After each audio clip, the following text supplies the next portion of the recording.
유다 자손의 지파가 그 가족대로 제비 뽑은 땅의 극남단은 에돔 지경에 이르고 또 남으로 신광야의 광야까지라.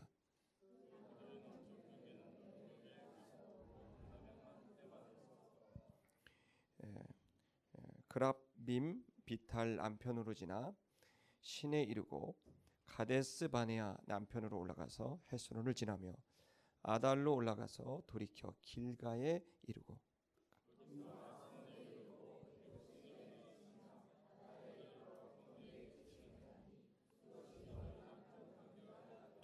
그 동편 경계는 여메니 요단 끝까지요 그 북편 경계는 요단 끝에 당한 해만에서부터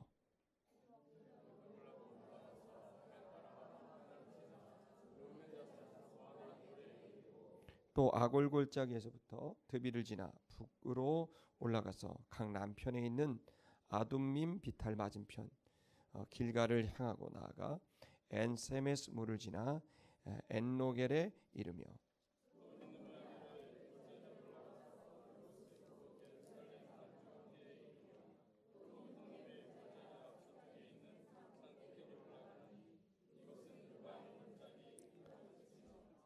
또 산 꼭대기에서부터 넵도와 샘물까지 이르러 에브론산 성읍에 미치고 또 바알라 곧 기랏 여아림에 미치며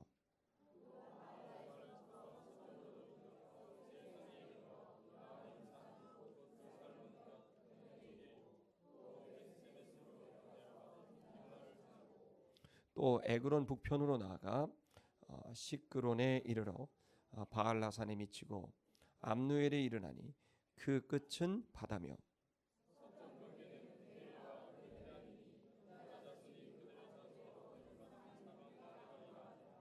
아멘.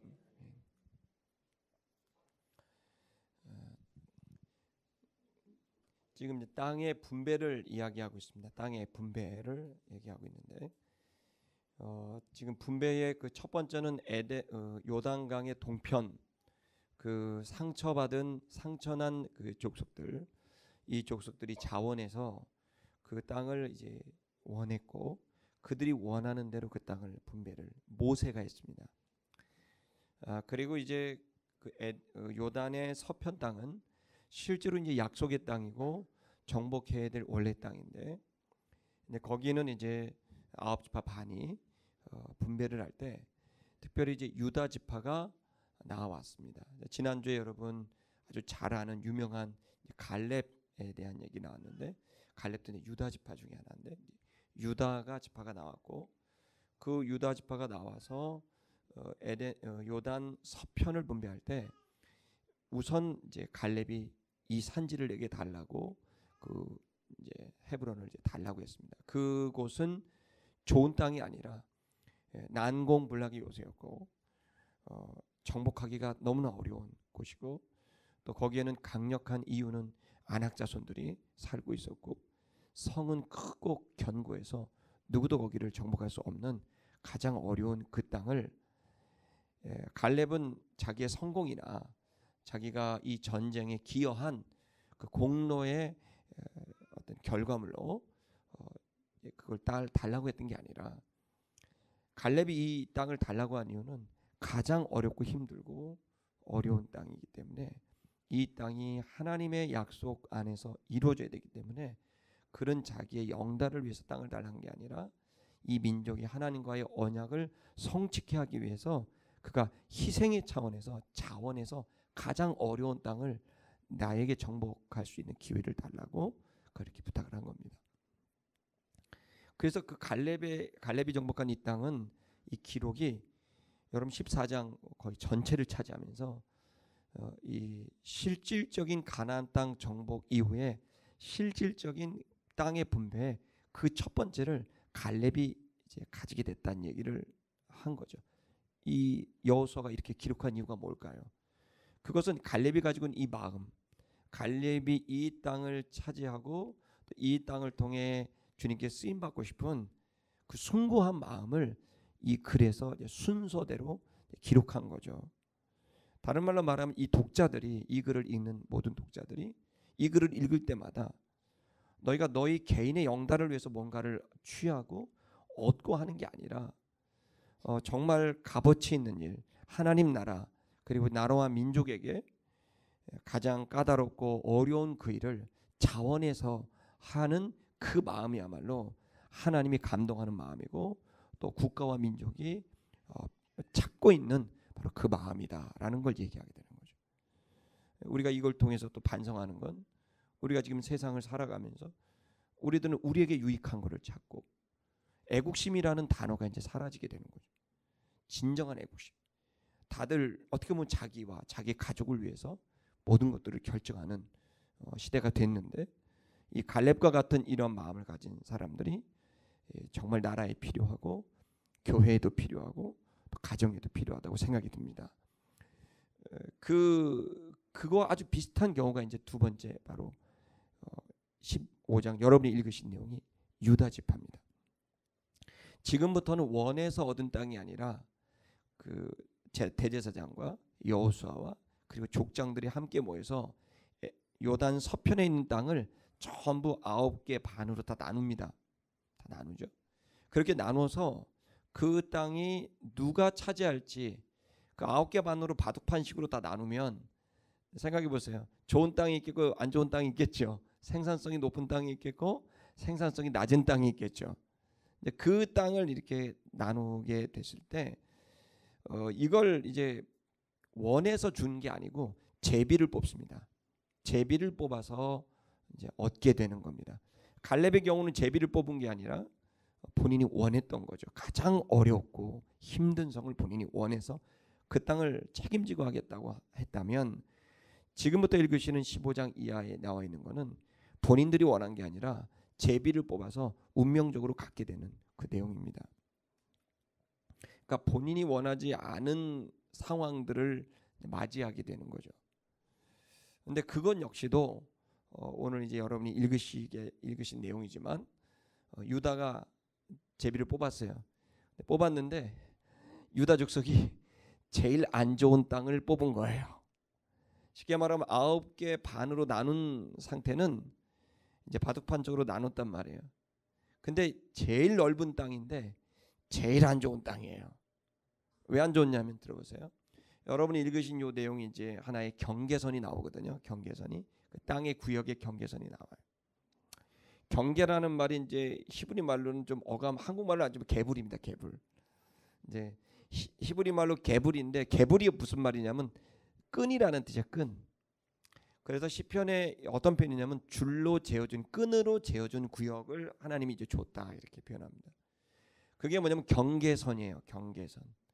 끈으로 줘갖고 라인을 긋는 거죠. 라인을 그으면 이 안은 누구의 책임, 이 안은 누구의 책임, 이 안은 누구의 책임 이렇게 이제 있는 거죠. 근데 그걸 9개 반으로 나눴는데 이제 가장 넓은 땅, 근데 가장 안 좋은 땅을 이제 선을 그었는데 그 땅이 어디냐면 여러분이 읽으신 본문의 땅이에요. 이게 남쪽 지역의 땅입니다. 거기를 이제 유다가 제비를 뽑게 된 거예요. 근데 남쪽이 어떠냐면 여러분 지금도 낮에는 걸어 다닐 수 없어요. 여러분 걷다가 죽습니다. 1시간 이상 걸으면 그냥 죽어요. 탈진해요. 제가 직접 거기를 몇 차례 갔는데 거기 가면 지금 여름에 만약에 갔다 치잖아요. 그러면 햇빛이 뜨거운 게 아니라 아파요. 아파. 그래서 그 지역은 다 둘러요. 천으로 다 둘러요. 머리서부터 눈만 딱 남기고 다 둘러요. 안 그러면 피부가 다 상해 버리는 거예요. 그렇게 뜨거운 땅입니다. 그리고 이제 밤이 되면은 추워요. 일교차가 심해요. 근데 진짜 문제는 들짐승이에요. 들짐승들이 와서 다 잡아먹어요. 그러니까 사람이 혼자 걸어간 건 낮에는 햇빛 때문에 따가워지고 밤에는 추위에 죽든지 들짐승에 먹혀서 죽든지. 지금도 뭐 늑대라든지 다양한 들짐승 그 식동물들이 막 있죠. 굉장히 어렵죠. 근데 이제 더 큰 어려움이 있어요. 그게 뭐냐면 그렇게 살 수 없는 광야와 사막인데 진짜 문제는 최남단에 뭐가 있냐면 이집트가 있어요. 국경지대인 거예요. 가장 무서운 400년 동안 이집트에서 노예 생활을 했어요. 이집트 왕이 어떤 생각을 갖겠어요? 언젠간 쟤네들 다시 노예로 삼을 거야 라는 마음을 갖는 거예요. 그러니까 가장 무서운 족속이 뭐냐면 이집트예요. 북쪽에는 메소포타미아 족속이 있고 남쪽에는 이집트 족속이 있는데 유다가 차지하고 있는 족속이 이 땅이 어디냐면 이집트 접경 지역이에요. 그러니까 거기는 농사도 안 되죠. 육축도 안 되죠.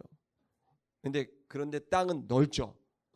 근데 남쪽에 이집트가 호시탐탐 노리고 있죠. 전쟁이 일어난다면 유다가 다 막아야 되는 거예요.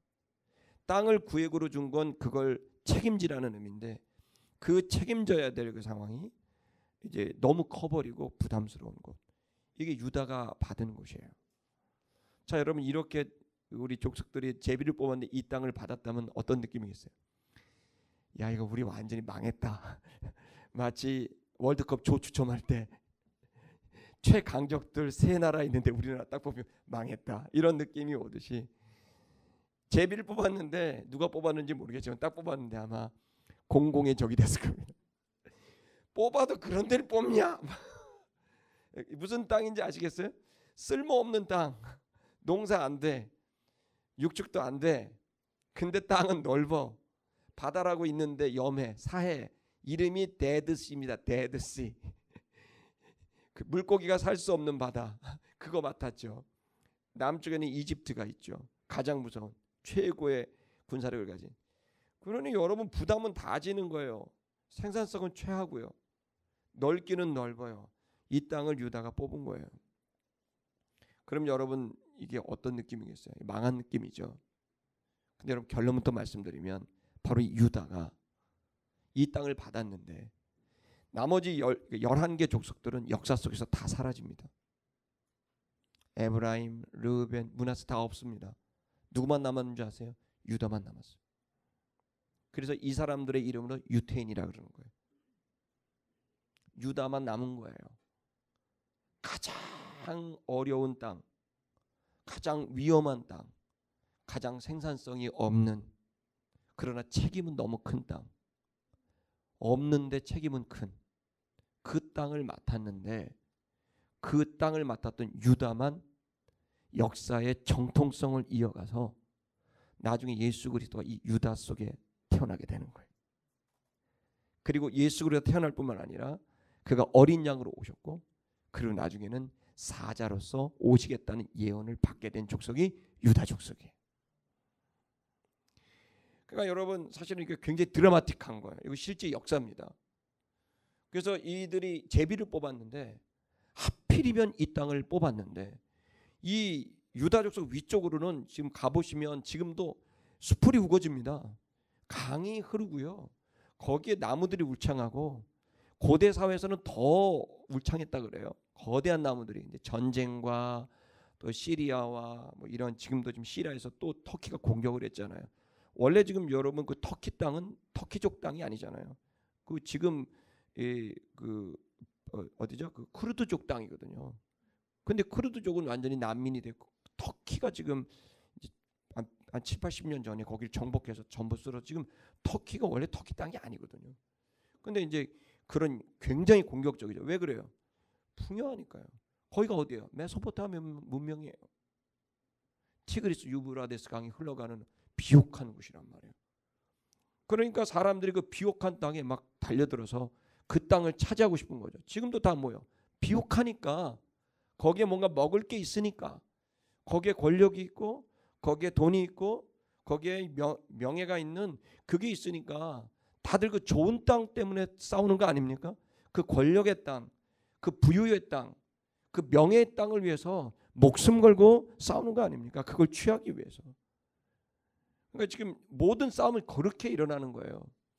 근데 이제 유다는 오히려 그런 땅이 아니에요. 갖고 싶지 않은 땅. 얼마나 갖고 싶지 않냐면요. 여러분 지금 그 내년 2월 달에 또 거길 갈 겁니다. 할렐루야. 여러분 초청합니다. 내년 2월에 열흘 동안 가게 될 텐데 이번에 이제 데드시와 저 남쪽으로 좀 광야 쪽으로 가려고 합니다. 이번에. 근데 가보시면 나무가 2m가 넘는 나무가 없어요. 다 요만해요. 그리고 나무라고 보기도 어렵고 그냥 메말라 있는 그냥 덩어리가 있어. 근데 그게 나무예요. 나뭇잎은 손가락처럼 얇고 길어요. 왜요? 햇빛이 너무 뜨거우면 죽으니까 통통해요 나뭇잎이. 근데 이제 게를 먹어보잖아요. 그럼 먹어보면 씹어보면 다 간이 들었어요. 짭짤하고 맛있어요. 이게 소금 맛이 느껴져요. 왜 그러냐면 비가 안 오니까 수증기로 먹거든요. 이슬로 온도 차로 이슬이 맺어요. 그 이슬이 어디서 나오냐면 데드시에서 나오는 거예요. 이 데드시가 얼마나 염도가 높으냐면 여러분이 먹으면 그러니까 짠 게 아니라 써요. 그냥 고통스러운 염도예요. 그리고 제가 이제 잠수를 좋아해 갖고 물을 좋아해요. 그 바다에 이제 들어가면 제가 수경을 안 끼고 늘 바다에 들어가는데 거긴 수경 안 끼고 갔다가 나 여기가 이게 상하는 줄 알았어요. 그래서 잽싸고 큰일 났다. 수경을 끼고 들어가 봤어요. 그랬더니 바다에 아무것도 없어요. 진짜 아무것도 없어. 뻘만 쫙 끝도 없이 아무리 수영을 해도 계속 뻘이야. 그 몸은 계속 억지로 들어가야 돼. 그럼 내가 또 이게 일반 바다도 아니 그냥 가만히 있으면 떠요. 그 정도로 염도 갖고 물고기가 살 수가 없고 식물도 살 수가 없어요. 해초도 없고 그냥 뻘로만 끝도 없이 돼 있는 바다예요. 잘못 호흡했다가 물 먹으면 쓴 게 그냥 고통스럽고 그런 바다니까 당연히 생물이 살 수 없고 그게 수증기가 올라갔다가 이슬에 맺혀가 그게 그대로 그 주변에 있는 나뭇잎에 그대로 베어갖고 나무들이 좀 짭짤해요. 그 주변이. 그리고 이제 낮에 가면은 뭐 70도 이상이니까 지열은 말할 것도 없이 그냥 다 죽어요. 근데 그런 데로 이스라엘 백성이 40년 살았다고 생각해보세요. 말도 안 되는 일이죠. 그래서 이제 그곳으로 광야 체험하러 나간다는 사람들이 있는데 광야 체험하러 가다 죽죠. 실제로. 그래서 바짝 붙어 가야 돼요. 온몸을 싸고 가야 돼요. 그리고 물을 항상 가지고 가야 돼요. 그러니까 2시간, 3시간 이상을 할 수가 없을 정도로 굉장히 뜨겁고 어려운 땅이에요. 근데 거길 줬어요. 그러니까 그 땅을 받아요. 그러니까 이제 이 사람들에게 받은 땅은 너무나 한심스러운 결과죠. 제비를 뽑았는데 이렇게 됐으니. 근데도 놀랍게 거기에 그 땅을 받은 그들. 그러니까 아무도 그냥 그 땅을 이제 책임지고 싶지 않은 그 땅을 받았으나 유다는 이제 우리가 앞으로 계속 성경을 보겠지만 유다 족속들이 잘못할 때도 많았지만 계속해서 하나님 앞에 계속 갔습니다. 결국 이제 유다 족속이 성공할 수 있었던 것은 결국 하나님을 떠나지 않은 것 하나밖에 없어요. 이제 그 과정에서 이제 이들이 역사에 기여하게 되는 족속이 되게 됩니다. 자, 그런데 이 땅을 이제 가게 되는데 중요한 것은 오늘 이 본문에서는 이 땅을 유다에게 맡겼는데 이 유다가 충실하게 이 사명을 감당합니다. 그러니까 마치 갈렙이 자원해서 했듯이 이들은 자원하지는 않았지만 그러나 자원하지는 않았지만 그것이 자기에게 책임이 떨어졌을 때 이 책임을 피하고 다른 족속의 땅을 넘보고 그 다른 족속의 땅을 가지려고 하지 않고 유다 족속은 계속 그 땅을 지켜요. 지금까지도 지켜요. 그 유다 족속이 이 좋지 않은 땅을 계속 지키고 있는 그 마음이 결국에는 온 인류를 구원하는 예수 그리스도 오게 하는 통로가 되게 된 거죠. 오늘 저는 이제 이 본문의 말씀을 통해서 맡겨진 경계에 책임을 지라라는 이 제목을 한번 정해봤습니다. 우리 한번 좀 보도록 하죠. 1절을 좀 보겠습니다. 유다 지파가 가족대로 제비를 뽑았습니다. 이 제비는 말 그대로 작은 돌멩이입니다. 그래서 여러분 우리 뭐 새 이름도 제비가 있고요. 그다음에 이제 돌을 던데 뭐 제비하는 거 제비라고 그러죠. 그걸 보고 그래서 막 물방울 튀기게 하고 이런 것들을 하는데 작은 돌입니다. 맨질맨질한 작은 돌을 이제 제비라고 부릅니다.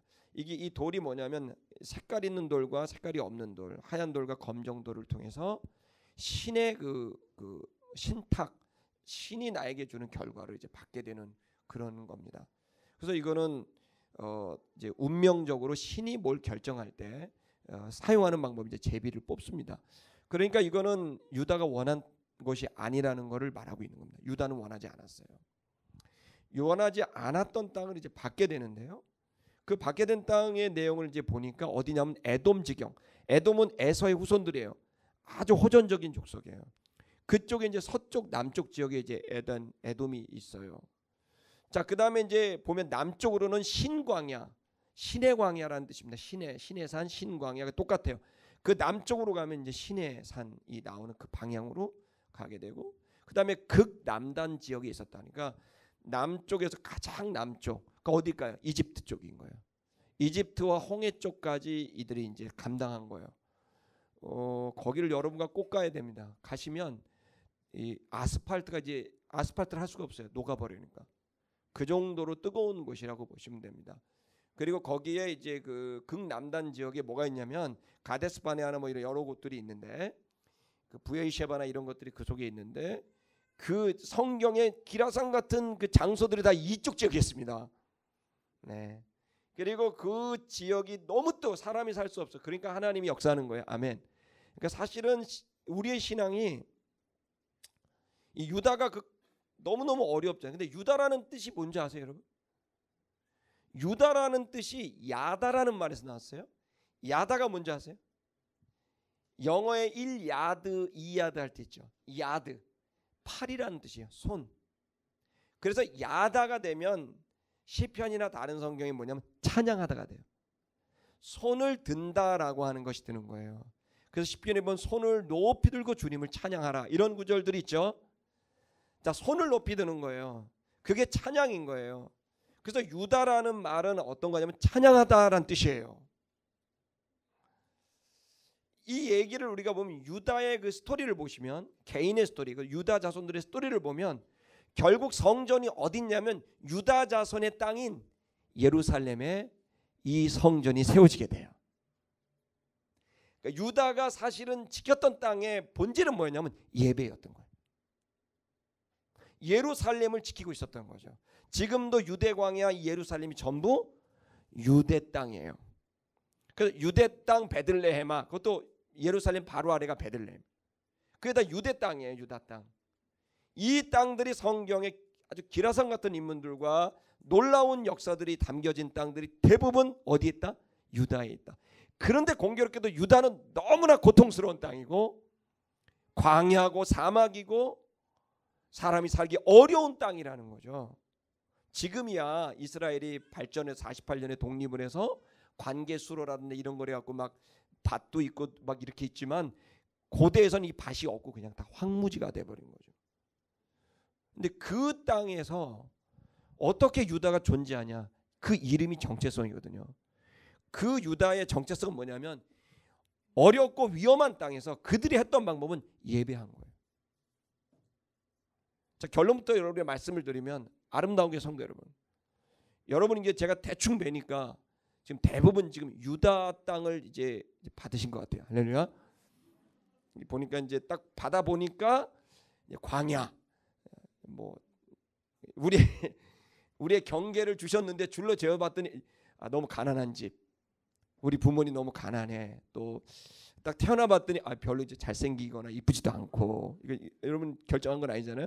키도 뭐 이렇게 별로 크지도 않고, 이렇게 뭐 이렇게 볼품이 없고, 그 다음에 이제 또 이제 IQ도 뭐 이렇게 한 100 전후로 그런 정도 이렇게 마이너스나 이렇게 되고, 이거 내가 원한 게 아니잖아요. 예?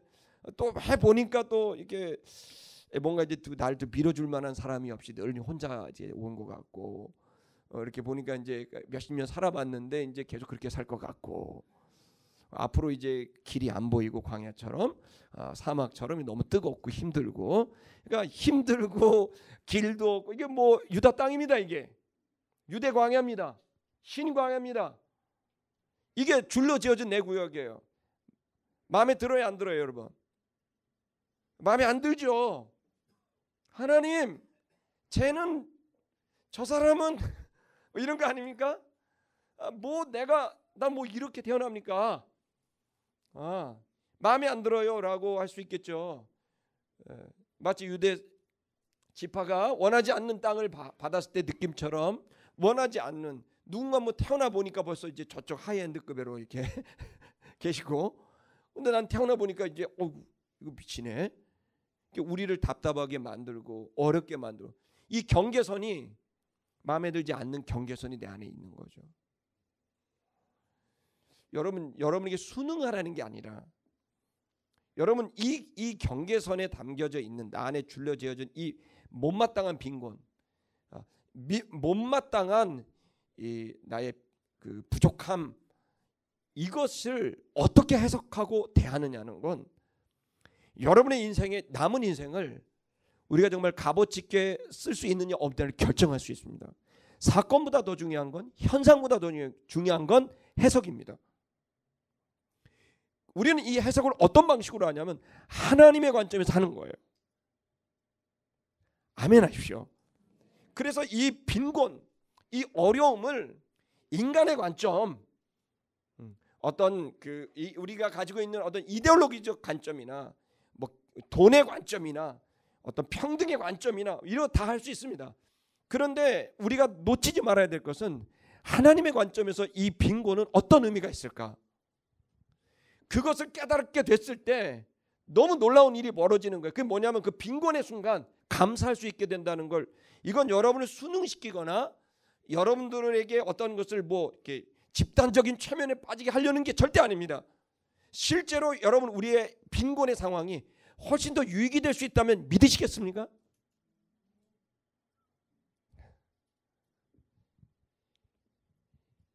지금 이 빈곤이 뭘 하나님 나에게 메시지를 주려고 하느냐, 이 빈곤이 나에게 어떤 가치를 만들어낼 수 있겠느냐라는 차원으로 우리가 눈을 돌릴 수 있다면 여러분 놀라운 시간을 살 수 있다는 거예요. 우리가 건강을 잃어버릴 수 있습니다. 비참하죠.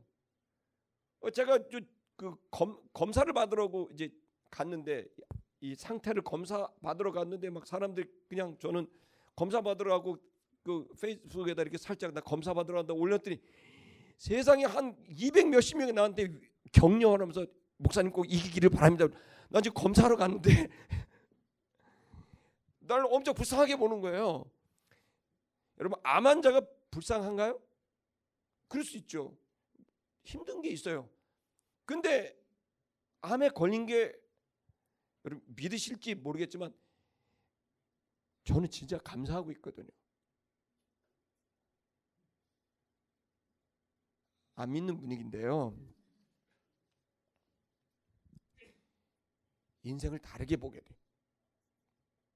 고통받는 사람들 다르게 봐줘. 절대로 과한 게 아닙니다. 내가 정말 철이 없었구나. 더 깊이 사람을 보고 목회가 무엇인지, 사는 게 뭔지, 그 사람 하나하나의 가치가 얼마나 귀한지, 그건 제가 수도 없이 설교했지만 그거와 또 다른 차원의 꺼풀이 벗겨지는 것 같아요. 여러분, 걸릴 수 있기를 바랍니다라고 얘기는 안 하겠지만, 우리가 건강이 없거나 돈이 없거나 내 명예가 완전히 손실됐거나, 여러분 그런 시간들이, 여러분 이걸 하나님 어떤 메시지를 주느냐, 그러면 이게 어느 지점에서 탁 바뀔까요? 어느 지점에서 이 빈곤과 고통이 어느 지점에서 놀라운 시각으로 바뀔까요? 거기에 이제 오늘 본문이 유다가 주는 메시지가 있어요. 그게 뭐냐면 노래하세요. 찬양하셔야 됩니다. 이 고통의 순간에 끊임없이 사고만 하면, 생각만 하면 연민에 빠지고 우울하게 되고 거기에 완전히 무너져버리고 매몰되고 묶여버립니다. 거기에 완전히 딱 걸립니다. 그러나 그 순간 유다가 이 완전히 척박한 광야 같고 사막 같은 그 땅에서 그들이 했던 건 예배했던 거예요. 그들이 하나님을 찬양하고 노래하고 예배했더니 너무너무 넓게 그 광야에 수많은 기적들이 일어나고 수많은 역사들이 일어나면서 사막에서 도저히 못 갈 것 같다고 생각한, 목말라 죽을 것 같던 그 순간 갑자기 사막에 강이 나버리고, 우기가 와서 강이 나버리고, 길이 없어서 어디로 가야 될지 모르는 백성들 광야에 있었는데 갑자기 그 길이 선명하게 보이게 되는, 모든 것이 다 말라버리는데 길이 선명하게 보이게 되는 철저한 빈곤과 고통의 순간에 오히려 길을 발견하고 오히려 물을 발견하는 기적이 일어난다는 거예요. 그래서 유다는 절대로 하나님을 버릴 수가 없었던 거예요. 그렇게 해서 만난 하나님이기 때문에, 그냥 어쩔 수 없이 다니는 주일학교 다니는 하나님도 아니었고, 그냥 공부를 했고 그냥 습관적으로 다녀서 만난, 알고 있는 예수, 알고 있는 여호와가 아니라 내가 정말 죽을 것 같은 고통인데 거기에서 하나님이 나를 만나 주신, 거기에서 강이 생기고 거기에서 길이 생기는 기적을 맛봤기 때문에 하나님은 살아있다라고, 내가 다 설명할 수 없지만 하나님 살아있다고 말하게 되는, 여러분이 오늘 주일 예배에서 하나님을 만나는 게 아니라 여러분의 그 빈곤의 자리에서 여러분 하나님을 만날 수 있게 되길 주의 이름으로 축복합니다. 그 만났던 걸 뭐냐? 노래 부르는 거예요. 여러분 지금 우리 예배당이 지금 항상 열려 있습니다. 24시간. 지금까지 2009년부터 지금까지 문을 안 잠근 건데 잠근 적이 몇 번 있습니다. 한 6, 7번. 그건 제가 잠갔습니다. 왜 잠갔냐? 안에서 제가 잠갔습니다. 안에서. 왜요? 저에게 엄청난 빈곤이 오는 거예요. 영적인 빈곤, 정서적 빈곤, 건강의 빈곤이 오면 내가 이걸 해결할 방법이 없어. 그럼 저거 문을 잠가놓고 막 소름이 올라와요. 짐승 같은 이 울음이 막 올라와요. 어디 가서 해? 어디 가서 이걸 해? 문 딱 잠그놓고 이게 올라와요. 그러면 그냥 눈물이 막 쏟아지고, 그때 어떻게 하는 줄 아세요? 미친 사람도 노래를 불러요. 사막에 샘이 넘쳐 흐르리라, 사막에 꽃이, 눈물 막 흘리고 억울해 죽게 상내 내리라, 주님이 다스린 그 나라가 되면 사막에 꽃동산 되리. 억울해요. 사자들이 어린 양과 억울해요. 함께 된 거는 뭐 미친 거죠. 여기는 물리적으로 아파. 너무 힘들면 물리적으로 여기를 그냥 누가 주먹으로 쇠 막대기로 친 것처럼 아파. 실제로 아파. 너무너무 아프고 괴로운데 이걸 어떻게 해? 그러면 다들 끝내자고 생각하는 거예요. 여기가 끝이지. 내 미래 뭐 이렇게 맨날 살 텐데 60, 70 그렇게 살 텐데 여기 끝이지. 끝내자. 그런 마음이 왜 안 들어요? 들어요. 내 편 개뿔 무슨 내 편. 여기 끝이야. 더 이상 필요 없어. 무슨 희망이 있어. 그리고 여기서 끝내려고 그런다고. 다들 그래서 죽는 거야. 마포대교 가는 거야. 근데 그 순간에 한 가지를 알면 되는데, 그건 주님의 이름을 부르고 주님을 노래할 수만 있다면 이 고비 넘어갈 수 있다는 것을 제가 여러분에게 증거하는 거예요. 그 순간 눈물이 흐르고 억울하고 가슴이 답답하고 내가 정말 완전 망한 삶이야. 이번 생에는 망했어. 야, 이런 부모 밑에서 뭐 이런 상황 안에서 이런 예라. 그래서 여러분 분신도 하고 이러는 겁니다. 나 정말 너무 힘들어서 고통스러워서 못 살겠다는 거죠. 근데 여러분 유다의 사건들이 다 그렇습니다. 근데 그때에 제가 여러분에게 분명히 기쁜 소식을 전합니다. 노래를 부르세요. 입을 열어 억지로. 내 영혼아 어찌하여 낭망하며 어찌하여 불안하느냐. 너는 여호와를 바랄지어다. 그 얼굴의 도우심을 인하여 내가 오히려 주를 찬송하리로다. 힘들고 어렵고 무너지지 마세요. 억지로 모래 노래도 한 18번 몇 개 외워두세요. 할렐루야. 사막에가 제일 좋아. 그건 춤까지 춤 좋아. 사막에 춤은 이렇게 추면 돼. 여기 돌아 계속 무슨 그 인디안들이 주장이 여기 이제 이렇게 불 해놓고 사막에 샘이 넘쳐 이렇게 추면 돼요. 발자 하나면 사막에 꽃이 피어 향내 내리라. 막 눈물이 흐르고 억울해. 주님이 다스리는 그 나라가 되면은 사막이 꽃동산 되리. 꽃동산 되리 그런 거야. 그게 신라 같은 소망이 하나가 톡 떨어져. 진짜 실 같은 게 하나가 톡 떨어져. 그럼 그걸 붙드는 거예요. 그 다음부터 그 실이 연결되는 순간 하나님의 놀라운 은혜가 부어지는 거예요. 유다의 정체성을 제가 여러분 설명드리는 거예요. 지금 우리들이 여러분 제가 대충 봐도 여러분이 지금 거의 지금 유다 느낌이거든요. 할렐루야. 지금 뵈니까 이제 사막에 한 30% 계시고요. 지금 광야에 한 40% 계시고 30%는 거기 중간에 계시는 것 같아요. 괜찮아요. 없으면 어때? 어쩌라고? 있는 사람 있으면 뭐 옆에 뭐 대형 차가 있으면 어쩌라고? 그 차 타면 되는 거고 난 이 차 버스 타는 거고. 할렐루야. 우리 BMW 아닙니까? 할렐루야. 우리 다 버스, 메트로, 그다음 뭐지? BMW, 워크. 우린 다 BMW 아닙니까? 우린 BM이야 이러고 딱 아까 되는 거죠. 어쩌라고? 부자면 부자인 거지. 권력자면 권력자. 어쩌라고? 권력 해. 부자면 부자 해. 나는 주님께 가는 거야. 여러분, 제가 무슨 얘기를 하는 거냐면 우리의 인생이요, 가장 지지난주 한번 설교를 했는데 진짜 중요한 게 시간이에요. 시간은 모든 가진 사람이 다 얻고 싶은 게 시간이에요. 돈 가진 사람이 못 얻는 거 시간, 권력 가진 사람 못 얻는 게 시간이야. 시간은 제일 중요한 거야, 인간에게. 근데 그 시간에서 가장 중요한 가치를 뭘로 얘기하냐면 열심히 사는 거라고 말을 하더라고. 나도 그런 줄 알았어. 근데 열심히 살면 다 되냐? 아니야. 아무리 열심히 살아도 하나님께 속한 시간으로 열심히 살지 않으면 그건 망한 시간. 아무리 열심히 살지 않아도 하나님께 속했다면 그 시간이 값어치가 있을 수도 있다는 거예요.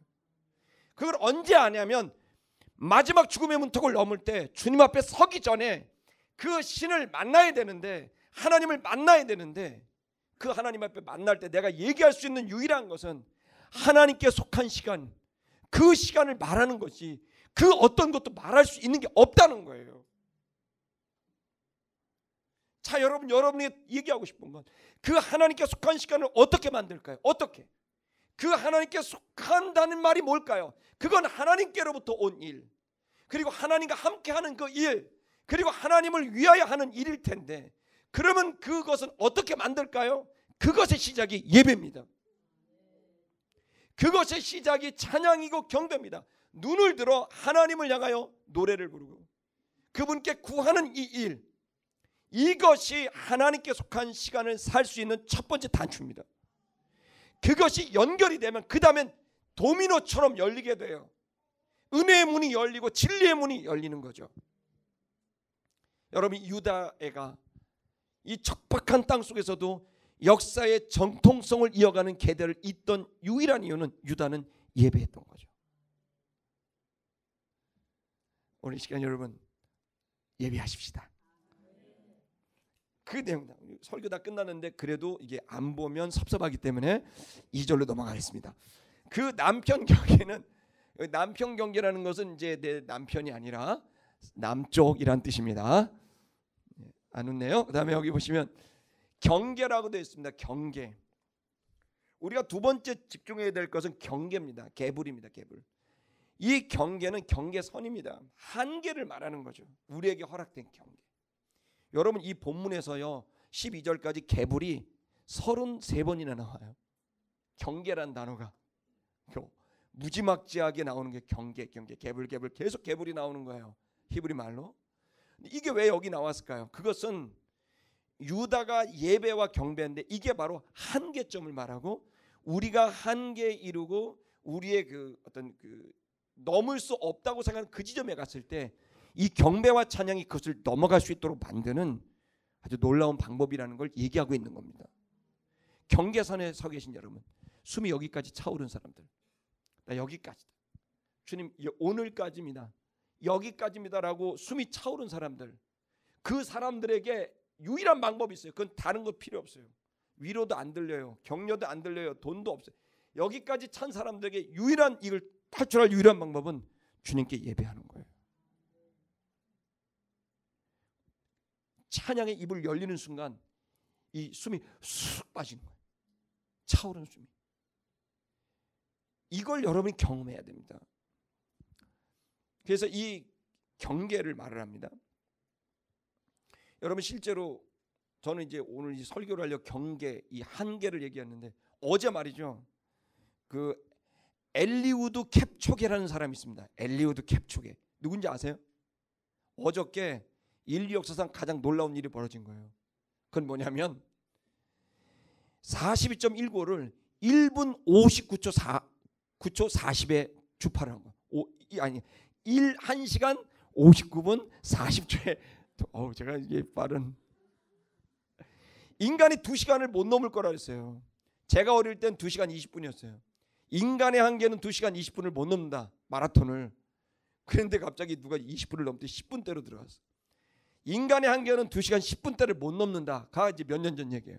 근데 어떤 사람이 2시간 8분대로 확 갔어. 근데 어떤 사람이 작년이 갭초계가 2시간 1분 39초의 마라톤을 뛴 거예요. 그러니까 작년에 그래서 스포츠계가 발칵 뒤집힌 거예요. 어떻게 인간이, 그건 뭐냐면요, 100m를 17초로 달려서 2시간을 달려야 돼요. 17초. 여러분 여성분들 지금 100m 17초 뛰십니까? 그걸 100m가 아니라 42km를 뛰어야 돼. 1000m를 2분 50초에 뛰어야 돼. 1000m를 2분 50초에서 42km를 뛰는 거야. 이 스피드가 그러라는 거예요. 그래서 사람들은 도저히 2시간 안에 인간을 할 수 없다라고 얘기를 했어. 근데 어저께 깹저개가 1시간 59분 40초에 그걸 통과해버린 거예요. 그 뉴스를 보면서 제가 내일 설교 이거 해야 되겠다. 내일 설교 이거 해야 되겠다. 개불을 넘었어. 인간의 개불이 어디까지인지 가고 싶었던 거예요. 나의 체력의 한계가 어떤지, 나의 정서적 인내력의 한계가 어딘지 우리는 사실 개불을 잘 모릅니다. 하나님이 어디까지 나의 능력을 줄로 쳐줬는지 잘 모릅니다. 어디까지 내 체력을 쳐줬는지 모릅니다. 그런데 우리는 항상 내가 쳐진 것 안에 사는 거예요. 지금 이 내가 쳐진 것 안에 있으니까 내 관계, 또 내 능력, 그리고 또 내 체력 등등 내가 가지고 있는 능력이 이거라고 생각을 해요. 그리고 그 안에 그냥 머무르고 있는 거죠. 어떻게 보면 나아가는 게 아니라 머물러 있는 거예요. 오늘 이 시간 여러분 이 설교를 하면서 저는 여러분에게 첫째 예배하면서 여러분의 믿음의 행진으로 나아갈 수 있기를 제가 바라는 마음에서 이 메시지를 전하고 싶습니다. 여러분, 여러분의 한계점, 여러분의 임계점, 여러분의 그 갭을, 그것이 어딘지 우리가 모른다면, 여러분 우리가 그것도 가보지도 않고 내 인생이 끝난다면 얼마나 답답합니까? 저는 이번 주간에 여러분이 여러분의 한계를 뛰어넘는 그 지점을 향해서 나아갈 수 있게 되길 주의 이름으로 축복합니다. 아멘입니까? 근데 이 동사를 참 보실 필요가 있어요. 여기 계속 반복되는데 12절까지. 자, 경계는 이러하다 그래서 남쪽입니다. 이 말은 지금 여러분이 읽으시는 모든 지형은 사람 살기 어려운 땅이라고 보시면 되는 거예요. 모든 지역마다 사람 살기 어려운 땅의 이름만 다 있어요. 지금도 거기는 척박한 땅이에요. 자, 3절을 볼게요.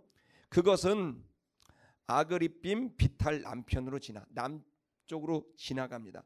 여기 지난다는 말은 야자는 어느 지점에서 그 다음 지점으로 나아간다는, 출발한다는 말이에요. 야자였습니다. 그 다음 보죠. 그것은 산에 이르고는 아바르가 뭐예요? 이브리, 히브리, 그 똑같은 말이에요. 건너간다. 여기 그 아바르 산에, 그러니까 위에 있는 야자는 어느 지점에서 다른 지점으로 간다는 뜻이에요. 그리고 여기 아바르는 뭐야? 어떤 장애물이, 강이 있거나 산이 있으면 그걸 넘어간다는 뜻이에요. 이 유다 자손들이 가지고 있는 그 정체성을 알아야 돼. 이들은 노래하는 예배자들이었어. 근데 이들은 굉장히 강력한 사람들이었어.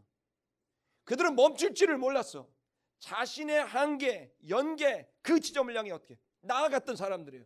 무슨 용기로? 하나님 주신 용기로. 어떻게? 예배하니까 용기가 생겨서 주님을 믿고 출발해버린 거예요.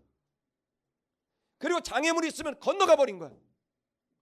무슨 용기로? 하나님 주신 용기로. 어떻게? 예배하며 찬양하니까. 노래하고 경배하고 춤추고 함성을 지르고 주님 향한 믿음으로 출발하고 건너가 버렸다는 거예요. 여러분, 크리스천 여러분, 저는 여러분에게 이러한 역동적인 신앙이 있기를 주의 이름으로 축복합니다. 그리고 또 뭡니까? 그 다음부터 올라가서 아라. 올라가는 건 뭡니까? 낮은 곳에서 위쪽으로 올라가는 거예요. 힘을 써서 올라가는 거예요. 여러분 낮은 곳에 또 낙심하지 마세요. 올라가십시다. 올라가는 거예요. 힘을 써서 건너가는 거예요. 출발하는 거예요. 그리고 어떻게 합니까? 길갈에서 돌이켜 돌아온다는 거예요. 잘못하면 돌아가서 어디로 돌이켜요? 하나님께로 돌이키는 거죠. 아멘. 가는 거예요. 여러분 예전에 그 무한도전에서 가는 거야 이거 기억나십니까? 개그맨들이 다 손 이러면서 가는 거야 이렇게 얘기를 해요. 난 그걸 보면서 야, 우리보다 낫다 그랬어. 쟤네는 뭘 믿고 가냐? 그냥 가자는 거야. 근데 저는 그게 아니에요. 주님을 믿고 가자는 거야. 가는 거죠.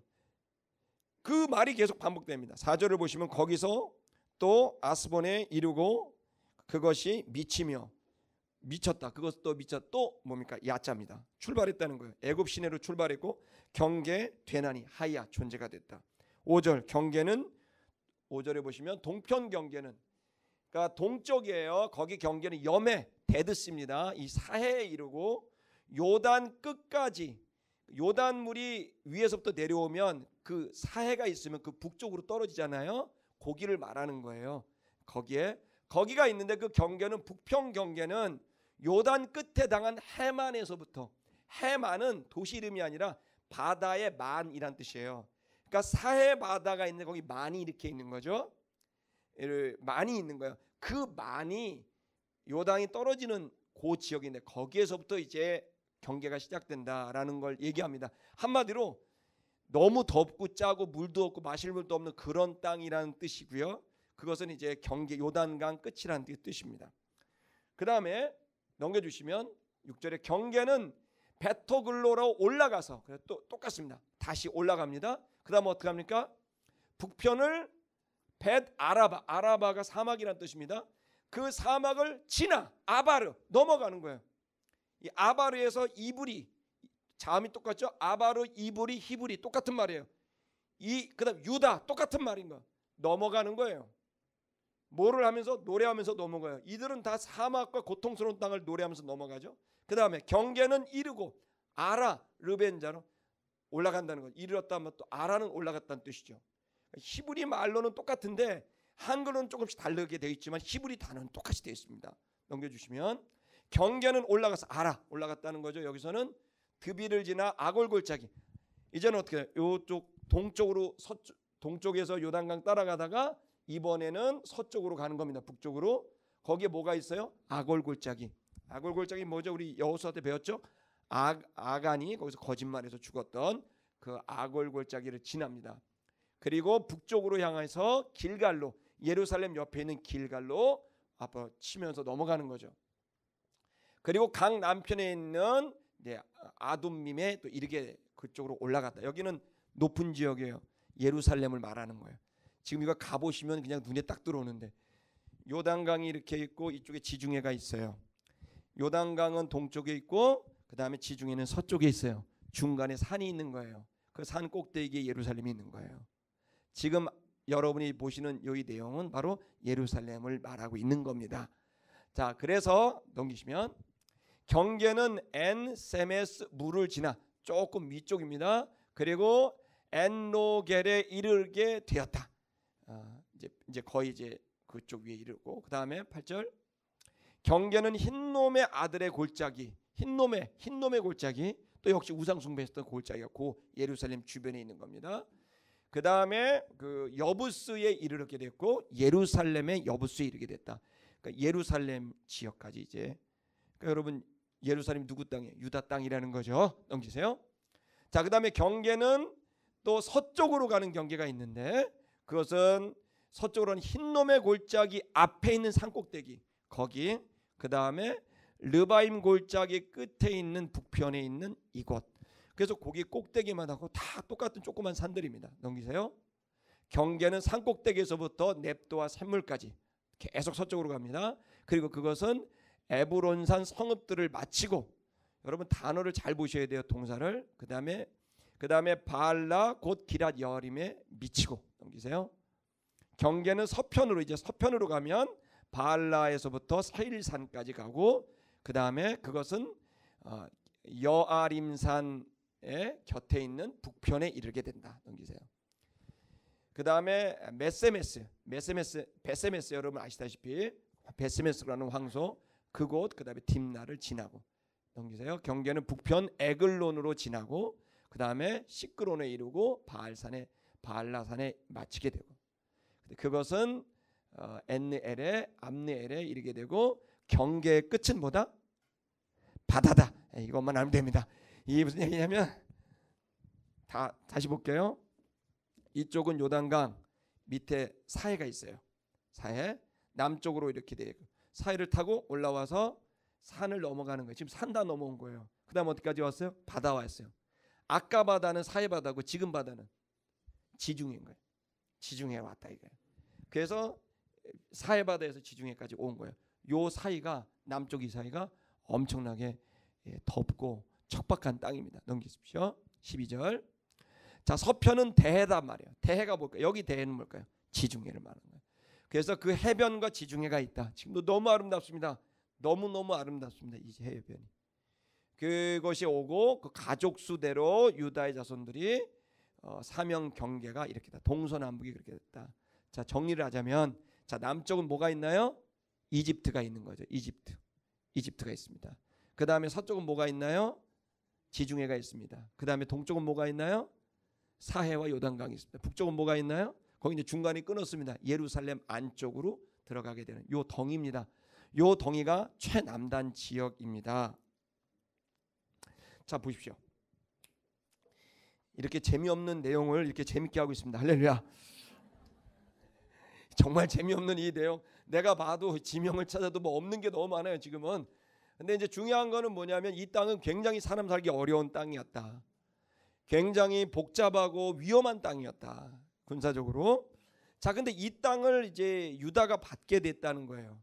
근데 이 유다는 이 경계선에 대한 책임감을 갖고 잘 지켜서 지금까지도 이 땅을 지키고 있는 거죠.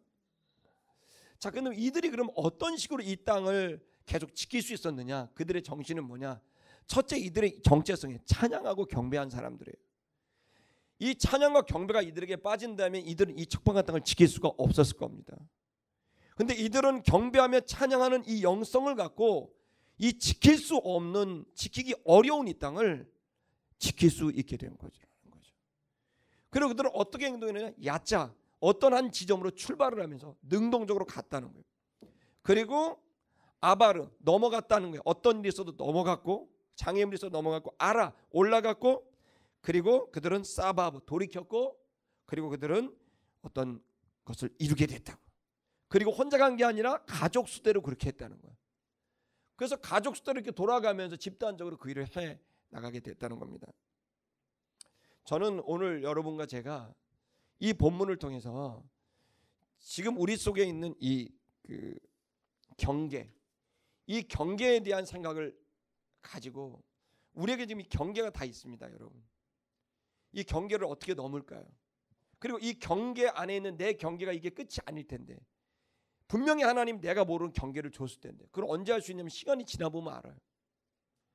내가 거기에 머물렀었던 게 아니구나라는 걸 알게 되는 거예요.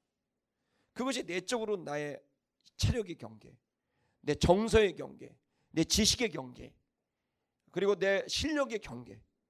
이 경계들은 여러분 아직 여러분이 모든 경계에 있다고 생각하시면 안 됩니다.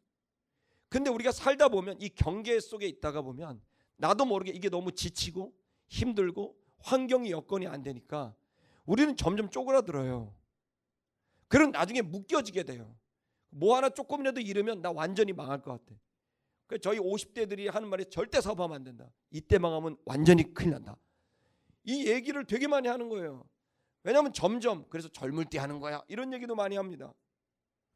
그게 뭐냐면 우리도 모르게 우리의 경험들이 점점 우리를 여기 묶이게 만들고 지금 있는 곳에서 그냥 있는 거라도 지키자. 근데 이제 있는 거라도 지키자고 하는 게 될 수 있겠냐라는 얘기를 하고 싶고 그렇게 인생을 살자고 우리가 이 땅에 왔는가도 얘기하고 싶은 겁니다. 경우에 따라서 하나님께서 우리의 경계점을 넘는 걸 요구하실 때가 있겠어요, 없겠어요? 당연히 있는 겁니다. 예를 들어 여러분 예루살렘 한번 꼭 가게 되길 축복합니다. 근데 여러분이 세부도 가고 어디도 가고 하지만 예루살렘은 잘 안 간단 말이에요. 근데 그게 뭐냐, 내 경계 같은 것들이라는 거예요. 그게 하다못해 여행도 그런 경계가 있어요.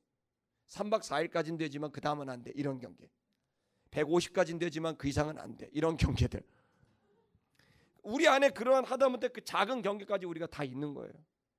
그런데 여러분, 저는 이번 주간에 이 메시지를 통해, 여호수아를 통해 여러분 승리의 메시지 아닙니까?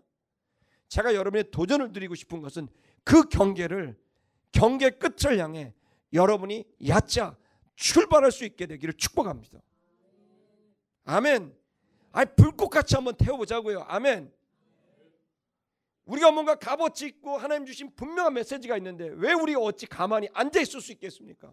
가보는 거죠. 아멘.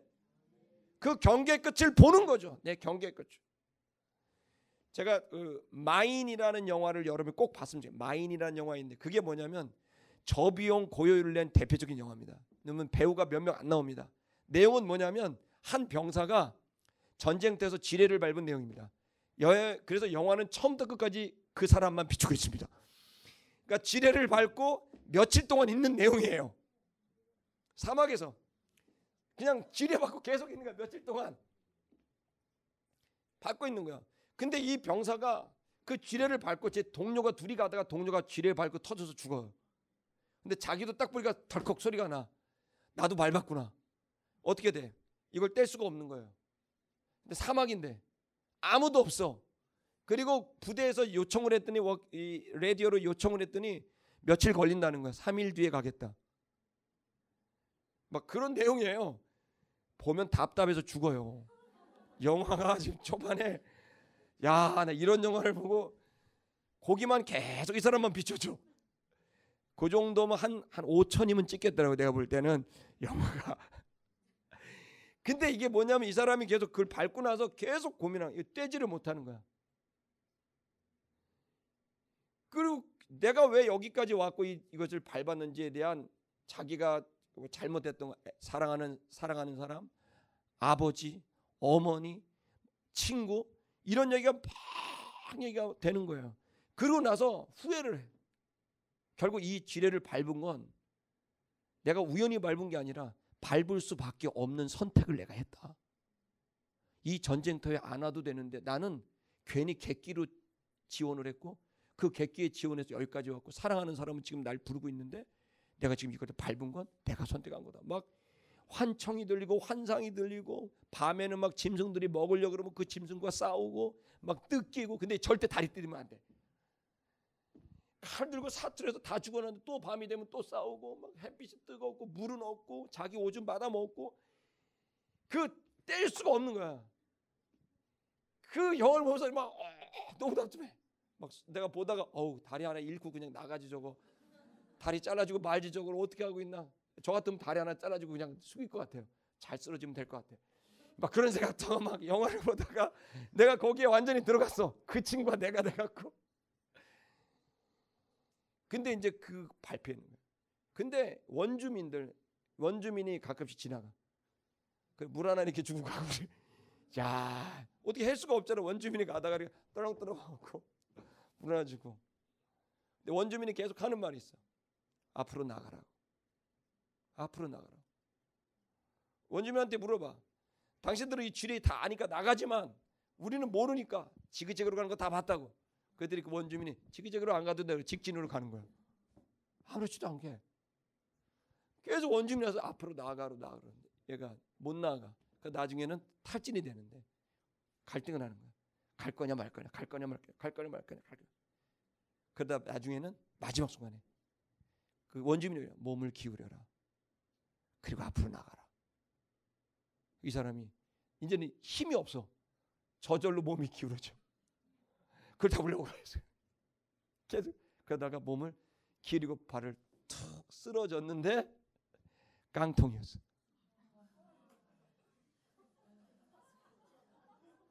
스포하면 안 되는데 죄송해요. 그러려고 그런 건 아니라 제가 하도 답답해갖고 깡통템을 잡고, 그러면서 사랑하는 사람에게로 가는 장면이 나와요. 공항에서. 근데 이 생각에 이거 설교해야 되겠다. 이게 제가 말씀드릴까요? 주님 안에서는요, 그게 지레냐 아니냐, 저는 여러분에게 얘기하고 싶어요. 그게 깡통일 가능성이 거의 99%입니다. 여러분을 묻고 있는 거, 사람들이 나를 어떻게 말할까? 내 인생이 망할 것 같다? 다 듣지 마세요. 하나님 말씀만 듣고 몸을 기울여 앞으로 가세요. 출발하세요. 건너가세요. 올라가세요. 혹시나 진짜 지려면 다리 하나 없이 살아도 살 수 있어요. 다리 하나 잘라지고 두 다리 잘라지면 어때? 휠체어 타면 되지. 그래도 살아서 값어치 있게 살 수 있어요. 저는 여러분에게 도전하고 싶습니다. 이번 주간에 여러분, 우리 살아있는 것처럼 삽시다. 그리고 그 살아있다는 건 정말 내 생애를 통해 값어치 있는 뭔가가 나올 수 있는 일, 그걸 하나 붙잡고 거기를 향해 몸을 기울이고 한 발짝을 떼는, 건너가는, 얕자 하는 여러분 되시기를 축복합니다.